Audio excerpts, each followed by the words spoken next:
orang-orang obes, dokter minta tolong, jangan banget nekat ikut lari ya, jangan banget. Maksud dokter bukannya nggak boleh lari, silahkan. Tapi nanti habis lari, sehatnya dapat dikit, osteoartritisnya, sendi lutut-lututnya pada sakit. Jadi, Ngaruh banget ya, wah Dok, jelas ya. Mbak, ibarat kita, ya dia kan tulang itu kan menopang berat badan tubuh ya Mbak ya. Dia jalan aja udah sakit Mbak, disuruh lari Mbak. Jadi yang ada malah sendinya tambah jebol.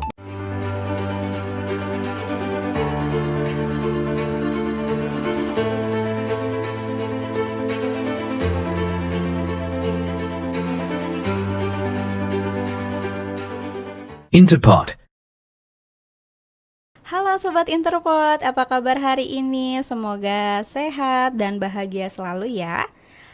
Kembali lagi di podcast Interpod. Nah Sobat Interpod, saat ini angka obesitas di Indonesia terus meningkat. Salah satunya penyebabnya adalah pola makan yang kurang tepat, kebiasaan mengkonsumsi makanan, minuman yang tinggi gula, garam, dan lemak.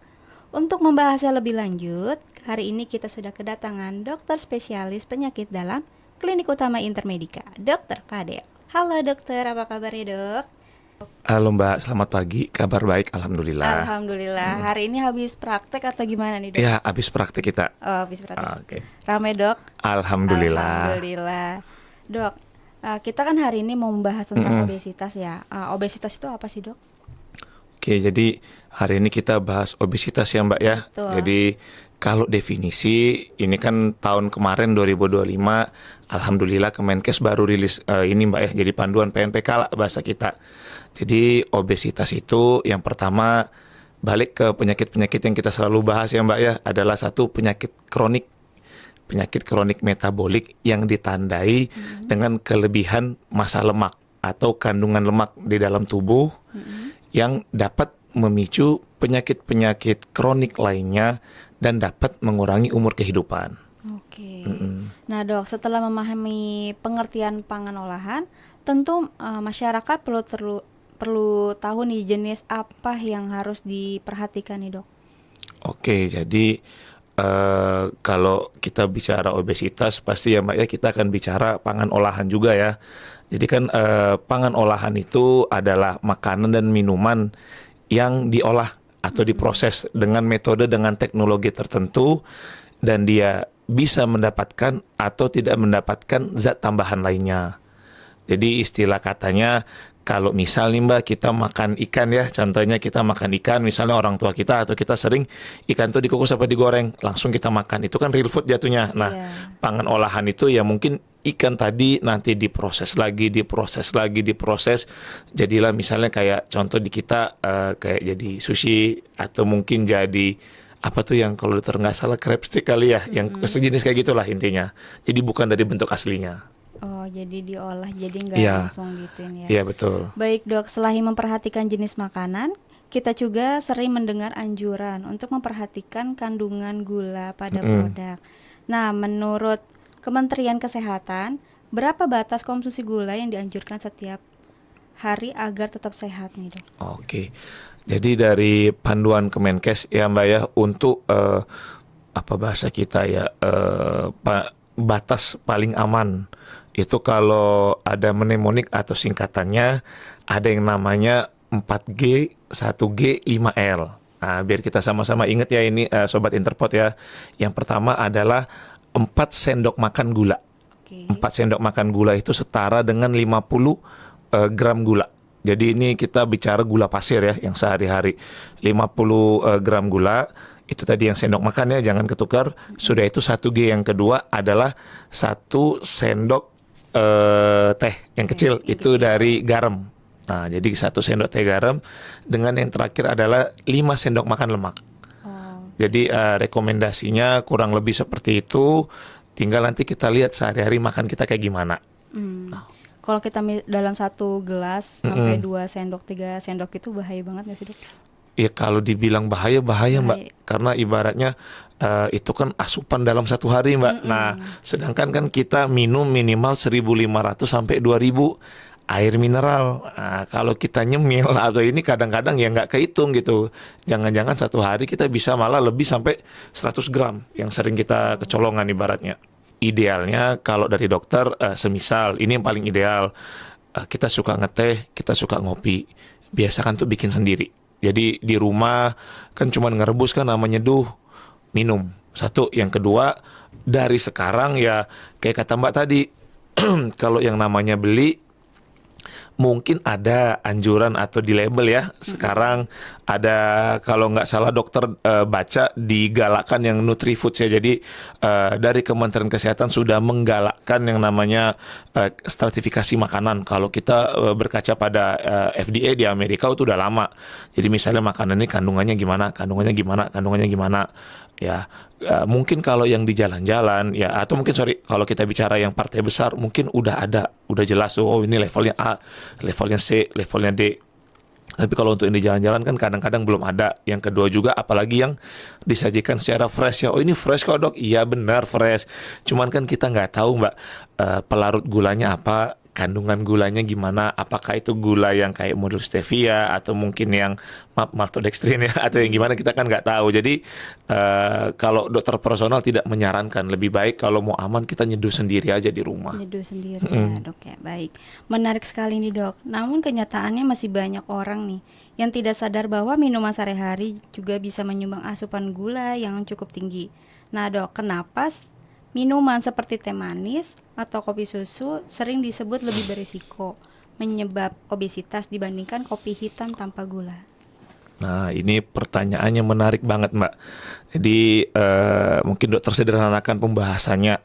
Jadi kayak gini, tubuh kita itu udah dirancang sama Yang Maha Kuasa kan. Mungkin kalau dari sudut pandang Islam ya Mbak ya, ada sepertiga udara, sepertiga makanan, dan sepertiga cairan. Nah, kenapa lebih ditekankan kita makan daripada cairan? Satu, kita kan suka mengunyah ya Mbak ya. Itu ketika kita ngunyah di otak kita ada sinyal bahwa oh kita lagi makan. Di situ pun ibaratnya ketika mengunyah ada unsur yang unsur apa kayak unsur kenyang lah yang mulai pelan-pelan dibangun. Nah, jadi ketika kita makan makanan padat, misalnya kayak kentang rebus atau mungkin daging ayam yang direbus ya Mbak ya, atau mungkin daging yang diolah sangat sederhana yang nggak banyak olahannya, ketika makan kan itu kan butuh waktu untuk ngunyah. Nah, ketika kita mengunyah, ketika kita menelan, itu ada proses kenyang yang dipenuhin. Jadi ada unsur pengunyahan, ada unsur penghancuran, dan ada unsur kenyangnya.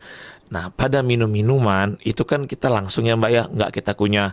Jadi kayak ya udah ngalir aja gitu loh. Jadi dokter kasih umpama nih, misal ada kita misalnya makan daging stick ya 100-200 gram lah ya yang udah potongan internasional. Tambah lagi ini kita beli minuman apa kayak Mbak tadi ya, teh manis yang mereknya apapun tapi yang walau-alam gulanya. Itu kalau kita bandingin kalorinya Mbak, ini dokter bicara kalori ya. Mungkin yang daging tadi 200 sampai 300 kalori kenyang. Satu kali makan sehari cukup. Si yang minuman yang es teh Mbak atau kopi susu tadi mungkin 350.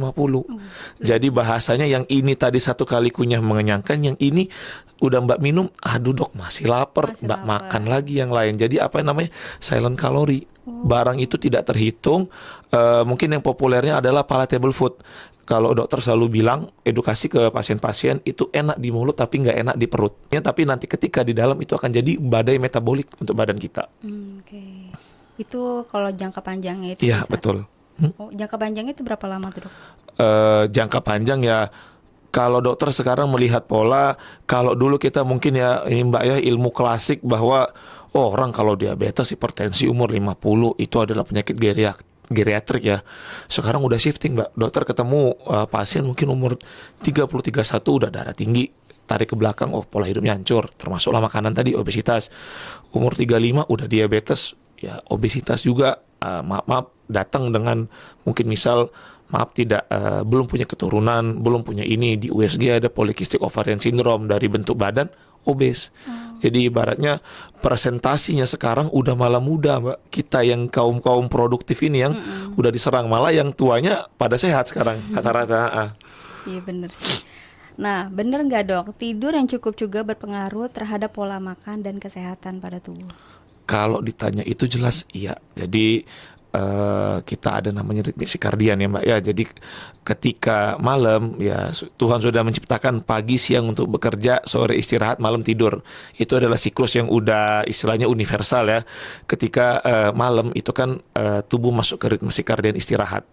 Di situ banyak terjadi perubahan-perubahan hormonal. Salah satunya adalah hormon kortisol. Hormon kortisol itu dia akan meningkat ya untuknya apa? Untuk tubuh melakukan regenerasi. Misalnya kita ada yang rusak nih Mbak. Misalnya pencernaan Mbak ada lecet, ini ada kulit ini. Nah, dia kan akan healing ya Mbak ya. Makanya kalau kata orang tidur adalah obat sebenarnya dari penyakit, itu benar. Ketika kita pusing, tidurin aja gitu. Pas bangun segar karena kita udah ada mekanisme healing itu. Nah, pada orang yang gangguan tidur otomatis hormonal tadi imbalans. Nah, ketika hormonal imbalans salah satu kortisol, nanti ketika dia bangun itu akan kita bermanifestasi ke pola makan. Jadi istilahnya hormonnya kacau, pola makannya kacau, jadi akan terjadi resiko obesitas lebih tinggi. Oke. Nah, kalau yang terkena obesitas itu terganggu nggak sih organ tubuhnya, Dok? Merusak organ tubuh gitu. Jadi yang pasti ya Mbak ya, orang-orang obes itu ibaratnya dokter umpama ini kita naik mobilnya mobil kecil nih, misalnya Agya gitu, yang kita bawa misalnya Mbak bawa semen, bawa ini ya, mobil akan tetap jalan Mbak, tapi tunggulah mungkin mesinnya rontok, kaki-kakinya hancur, persnelingnya jebol. Nah, itulah umpama yang paling mudah. Orang yang obes pasti organ dalamnya akan rusak. Walaupun, enggak dok, ada yang ini, iya nggak ketahuan. Coba kita lakukan screening lengkap, cek darah, mungkin sampai MRI badannya, atau nauzubillah cekkan polisomnografi tidur, mungkin nanti dapat tuh Mbak, metabolisme gulanya hancur, metabolisme lipidnya, profil lipidnya hancur, mungkin udah ada gangguan di jantungnya, mungkin juga udah ada yang osas, yang kalau tidur nggak bernapas sesekali karena obes. Itu terasa nggak sih dok gejalanya kayak gitu? Biasanya? Kalau yang ini dokter berapa kali ketemu pasien di lapangan terasa Mbak. Dari yang tidurnya nggak nyenyak, badannya mudah capek, mudah lelah, sudah itu ya. Ada yang mungkin yang udah jadi penyakit diabetes dengan mungkin ya kaki diabetes kayak gitu. Oh, ada obatnya paling paten nggak sih dok kalau kayak gitu? Jadi ini menarik ya Mbak ya, karena obesitas ini kan tidak terjadi langsung serta-merta. Dia kan kayak kata dokter penyakit kronik Mbak. Maka ya ibarat kabel ruwet, ya kita keruanin satu-satu Mbak. Yang ditakutkan adalah komplikasi. Kalau dia ada komplikasi, maka komplikasi kita tanganin dulu Mbak. Kenapa? Karena ya kita sibuk nanganin obesitasnya, tapi komplikasinya tidak kita tata laksana, itu akan berbahaya. Karena kan kalau obesitas kan kita bicara lemak ya Mbak ya. Sedangkan komplikasi kita bicara organ. Organnya kita perbaikin.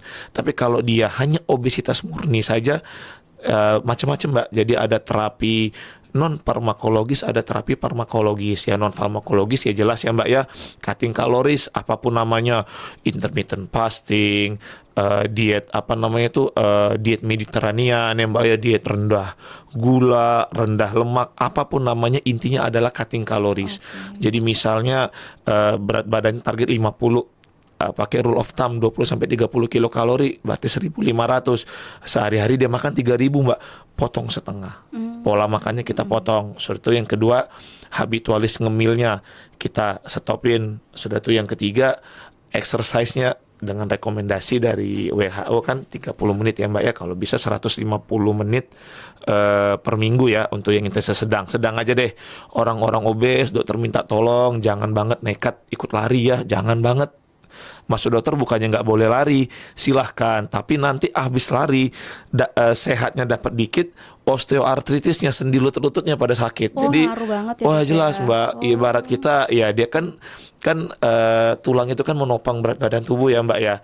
Dia jalan aja udah sakit Mbak, disuruh lari Mbak. Jadi yang ada malah sendinya tambah jebol. Jadi maksud dokter untuk orang-orang yang obes, kalau mau dia olahraga nggak ada larangan, silahkan, tapi cari olahraga yang non weight bearing. Jadi nggak membebankan ke pinggangnya, ke lututnya, misalnya kayak dia swimming, berenang, atau dia misalnya kayak cycling ya Mbak ya, sepeda statis, itu kan jauh lebih lebih nggak membebanin ya. Atau kalau memang saya suka udara segar dok, ya jogging aja setengah jam, jalan biasa gitu. Betul.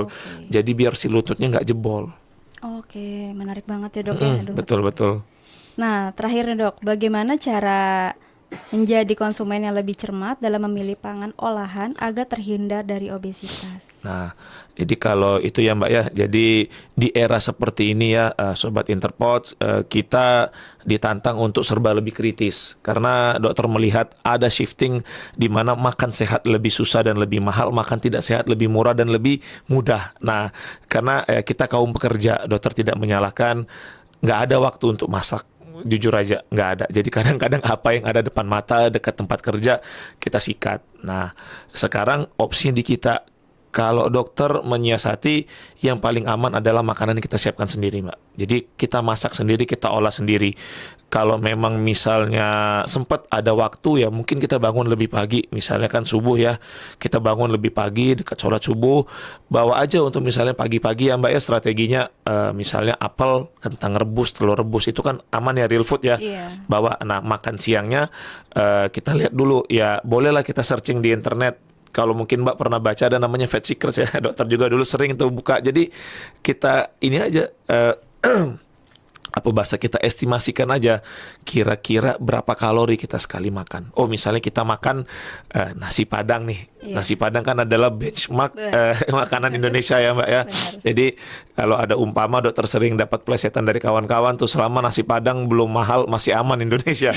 Ya, ya nggak salah sih, tapi ya itulah tadi kenapa obes kita akhirnya, karena benchmark kita nasi padang. Oke lah, kalau nasi padang itu kita lihat tuh nasinya berapa centong itu ya, nasinya berapa kilokalori, sayurannya misalnya ada sayur hijaunya berapa kilokalori, ada tunjangannya berapa kilokalori. Kalau dalam satu porsi itu sudah 600-700, totalin sama sarapan tadi. Misal udah 1000 tuh Mbak. Nah itu udah makan siang. Nah nanti makan sore, bukan malam ya, sore Mbak ya, di bawah jam 6, misalnya pengen apa? Pengen nyemil, apa cemilannya, buka bungkusnya itu udah ada, kan kita udah ada dari Kemenkes, udah sediain fasilitas. Mungkin belum semua, mungkin baru minuman kalau dokter nggak salah literatur terbaru, tapi mungkin kalau makanannya ada, kita baca sajiannya Mbak. Misalnya satu porsi itu satu keping misalnya Malkis deh, satu keping itu 30 kalori. Ya hitung Mbak, kita mau ngunyah berapa? Ngunyah 5 aja 150, udah. Nggak mungkin kan ngunyah nggak ada minumannya, pasti ada tuh minumannya. Oh pengen bikin teh manis, hitung tuh gulanya berapa sendok, 1 sendok, berarti agak manis-manis tawar gitu ya. Udah berapa kalori tuh, total misal sehari pas 1500, udah aman. Jadi mau tidak mau kita harus menghitung apa yang kita makan, menghitung apa yang kita minum. Jadi nggak pakai ilmu cocokologi, nggak pakai ilmu kirologi, benar-benar kita catat. Ya itu tadi, kalau kita benar-benar pengen ya apa istilahnya turun berat badan atau nggak jadi obes. Oke. Ya dok, tidak terasa obrolan hari ini sudah sampai di penghujung acara. Terima kasih banyak kepada Dr. Fadel yang telah memberikan informasi dan edukasi sangat bermanfaat untuk Sobat Interpot. Semoga setelah mendengarkan podcast ini, Sobat Interpot bisa lebih bijak, cermat untuk memilih makanan ya dok ya, serta menerapkan pola makan yang lebih sehat dan mencegah obesitas. Oke Sobat Interpot, udah selesai nih acara di podcast Interpot. Saya Dias, pamit undur diri. Saya Dr. Fadel. Dadah. Bye.